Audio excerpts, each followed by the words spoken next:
नमस्कार, मैं Ram Yadav question of day में आप सभी का स्वागत करता हूं।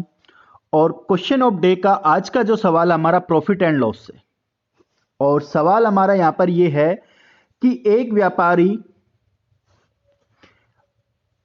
वस्तुओं के दाम इस प्रकार रखता है कि उसको 30% प्रॉफिट हो। प्रॉफिट कितना हो? 30% का प्रॉफिट हो।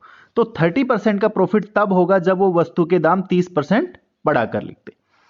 फिर कहा गया है कि कुल वस्तुओं का 6% हिस्सा उस परिसर में आग लगने से जलकर बर्बाद हो गया। अगर जलकर बर्बाद हो गया कि तो सारी की सारी जो वस्तुएं हैं वो लॉस हो गया उसको 6% का। और 24 वस्तुएं जो हैं वो गंदे हो जाने से, जिससे उनको कॉस्ट प्राइस के आधे दाम पर बेचा जाता है।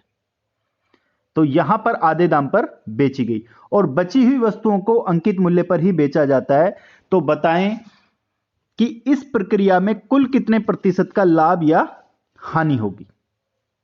देखिए, इस सवाल बहुत आसान सवाल है। आप अगर एक बार प्रैक्टिस कर लेंगे तो आप सीधा इस सवाल का आंसर लिखेंगे कि -6, -12 और +21, और आप इसका डायरेक्ट आंसर बता देंगे कि 3% जो है ये पॉजिटिव आएगा। पॉजिटिव यानी कि प्रॉफिट होगा।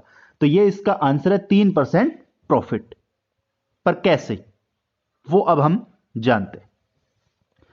तो जब भी ऐसे सवाल है तो सिंपल सा हमें एक ही मेथड लेके चलना है, और वो है हमारे लिए सबसे आसान रहेगा ये मेथड कि आप 100 लेके चलें।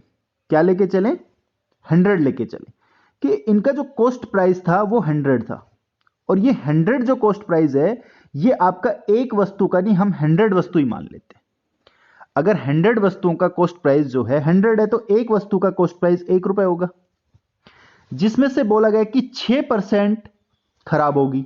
तो 6% अगर खराब होगी यानी कि 6% का मतलब हुआ इसका 6। अगर 6% खराब होगी तो ये पूरा का पूरा उसको नुकसान हो गया ₹6 का। फिर कहा गया कि उसमें से फिर 24% वस्तुएं जो हैं उनको आधे दाम पर बेचा गया। कॉस्ट प्राइस तो इनका 24 होगा, लेकिन बेचा कितने में गया? ₹12 में बेचा गया। अगर 12 में बेचा जाएगा ₹24 की चीज, तो यहां भी इनको नुकसान ही होगा, और वो भी कितने का? ₹12 का ही नुकसान होगा। इसके बाद बोला गया है कि शेष वस्तुएं, तो अब देखिए शेष वस्तुएं जो हैं वो कितनी बच गई? 6 और 24 30, यानी कि 70 बच गई। और जो 70 वस्तुएं बच गई उसको वह अंकित मूल्य पर ही बेचा जाता है। तो अंकित मूल्य पर तो 30% का प्रॉफिट होगा, तो यहां भी आपको 30% का प्रॉफिट होगा। तो 10% निकालिए 7, और इसका 30% कितना हो जाएगा? 21। तो यहां पर आपको ₹21 का प्रॉफिट हो गया।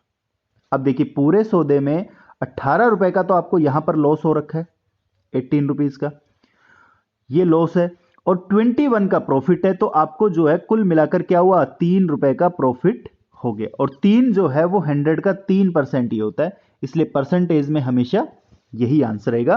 तो 3% आपका आंसर होगा। अब ऐसे सवाल आपको कहीं भी दिखेंगे तो आप उनको तुरंत उड़ा देंगे। तो ऐसे सवालों से कभी नहीं घबराना, बस आपका बेसिक कॉन्सेप्ट जो है वो क्लियर होना चाहिए। सवाल कैसा भी हो आप उनको झटपट में करेंगे।